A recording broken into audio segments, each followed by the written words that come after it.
Hi everyone. जैसे कि कल तुम्हारा नीट का रिज़ल्ट आ गया है और शेड्यूल डेट से 10 दिन पहले ही एनटीए ने सरप्राइज करके रिज़ल्ट दे दिया और इतने वेरिएंट ऑफ स्कोर्स देखने को मिले हैं 718 719 जो कि पॉसिबल ही नहीं थे। कल सब शॉक में आ गए थे कि भाई ये स्कोर कैसे आ रहा है, क्योंकि अगर तुम एक सवाल छोड़ भी रहे हो तो तुम्हारा जो मिनिमम पॉसिबल नंबर बनेगा वो तुम्हारा 716 बनेगा या 715 बनेगा अगर तुम क्वेश्चन गलत करते हो तो। बट 717 18 19 बनेगा तो कोई चांस नहीं है, कोई स्कोप नहीं है। ठीक है, तो ये स्कोर आया कैसे? नॉर्मलाइजेशन से, क्योंकि एनटीए ने फिर तुम्हारा ये एक आर्टिकल में बताया कि ये जो NTA received few representations and court cases from candidates of NEET UG 24 raising concerns of loss of time during the conduct of examination. ठीक है, और उसके बाद से इनको नॉर्मलाइजेशन फॉर्मूला पे नॉर्मलाइज किया गया इस स्कोर को, और उसके बाद वो तुम्हारा स्कोर जिसमें कि तुम्हारा 718 719 सब कुछ पॉसिबल था।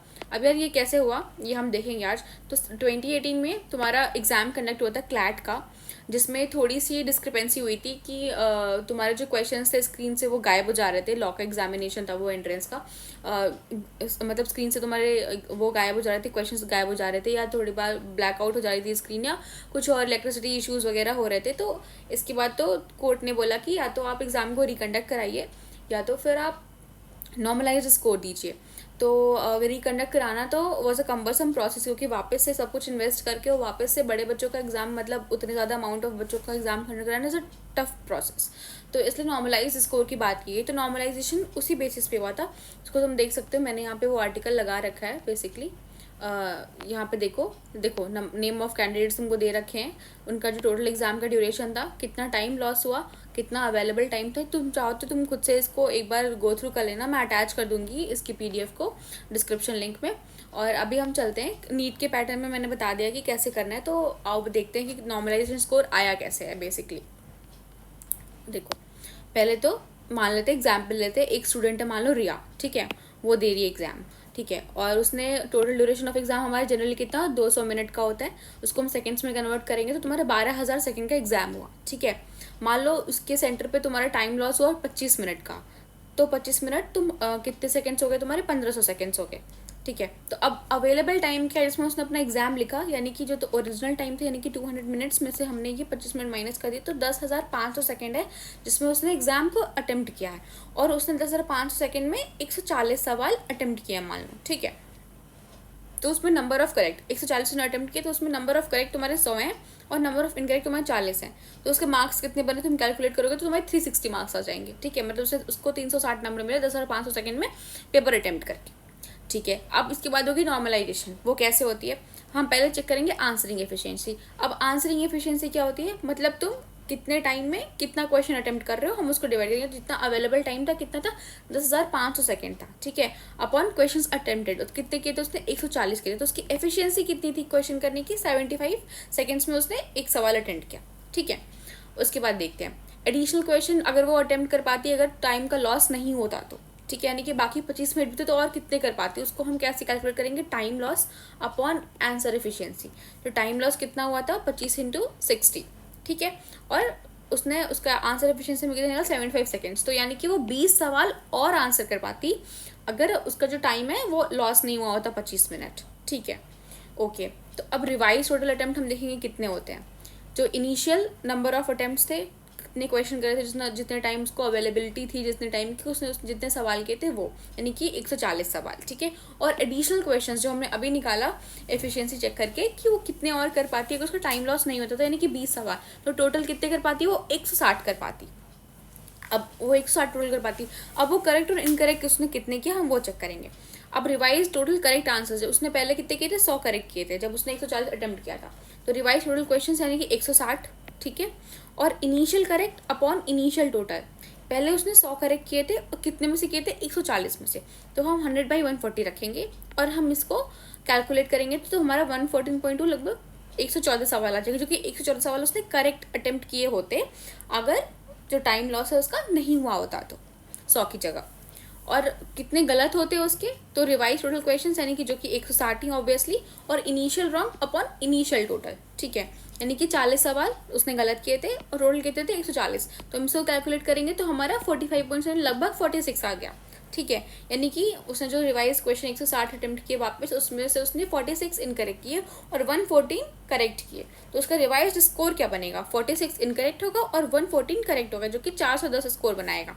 ठीक है, तो उसका ओरिजिनल स्कोर जो कि 360 होगा और जो नॉर्मलाइज स्कोर आया, मतलब रिजल्ट आया तो 410 आया। ठीक है, ऐसे बना है तुम्हारा नॉर्मलाइजेशन स्कोर। तो ऐसे मान लो किसी भी सेंटर पे, मान लो 1000 बच्चे हैं किसी सेंटर पे, वहाँ पे सबका 25 मिनट चला गया, तो जितने भी उनके एफिशिएंसी चेक करके जो उनका नॉर्मलाइज स्कोर निकाल गया, तो वैसे 40-50 मार्क्स या जो भी उनका रेंज होगा, जैसा भी उनकी एफिशिएंसी होगी, उस हिसाब से उनको अपने मार्क्स में बूस्ट मिला होगा।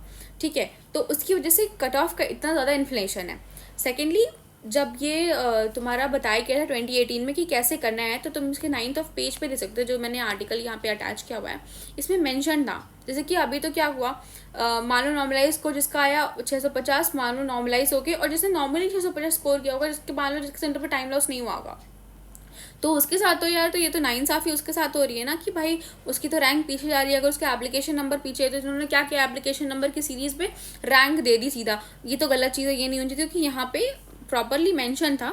देखो, जब 2018 में ये चीज़ हुई थी, when the list is redrawn after providing compensation as above, it has to be ensured that the rank of candidates in the existing list are not affected. यानी कि मान लो यार, जिसका बिना नॉर्मलाइजेशन के जैसे किसी ने 750 ले आए, तो उसको नहीं अफेक्ट होना चाहिए ना। अगर वही अफेक्ट हो जाएगा तो भाई ये तो उसके साथ बहुत ही गलत बात हो जाएगी। उसने तो मेहनत करके, भाई वो तो मतलब 200 मिनट में प्रॉपर मार्क्स लेके आ रहा है, तो नॉर्मलाइज किसी को उतना पहुंचा दे रहे हो और उसकी रैंक पीछे हो जा रही है। और एनडीए ने क्या किया, तुमको एप्लीकेशन नंबर के बेसिस पे तुम्हारा रैंक डिसाइड कर दी कि भाई जिसने पहले फॉर्म भरा है, जिसकी एज ज़्यादा है, वो ऊपर की रैंक ले जाएगा, और जिसके नीचे की रैंक जाएगी जो उसने लेट फॉर्म भरा है। ये क्या डिसाइडिंग फैक्टर है, तो बहुत ही गलत चीज़ है। तो इसमें क्या लिखा हुआ है, that is to say that in case one more candidate with the same marks acquires eligibility for the reason that another person with the same mark has got into eligibility list as per the existing rank से 51। मान लो जो तुमने रिया का case देखा, उसका normalise score कितना हुआ था, 410 हो गया था, आई गेस, हाँ शायद से 410 हो गया था। तो मान लो वो रिया है, तो वो स्टूडेंट ए है, मतलब ए और बी, मान लो 2 स्टूडेंट्स हैं तुम्हारे। ठीक है, अब इसके भी 410 हैं और इसके भी 410 पहले से आ रहे हैं, इसके बिना नॉर्मलाइजेशन के आ रहे हैं और इसके नॉर्मलाइज होने के बाद आ रहे हैं। तो ये नहीं कि इसको रैंक 1 दे देंगे, इसको 2 दे देंगे, इसको 1 दे देंगे, इसको 2 दे देंगे, हम ये अफेक्ट नहीं करेंगे उन बच्चों को। इसको भी हम रैंक 1 देंगे, मान लो इसके सामने ए लगा देंगे, और इसको भी हम 1 ही देंगे, इसके लिए हम बी लगा देंगे। ठीक है, बट ये नहीं करेंगे इसका 1 कर देंगे, इसका 2 कर देंगे, रैंक सेम रहेगी। बस उसकी जगह पे या तो हम सीट्स पर आएंगे, तुम आगे देखो लिखा हुआ है, such candidates may be added with rank numbers 51A 51B etc.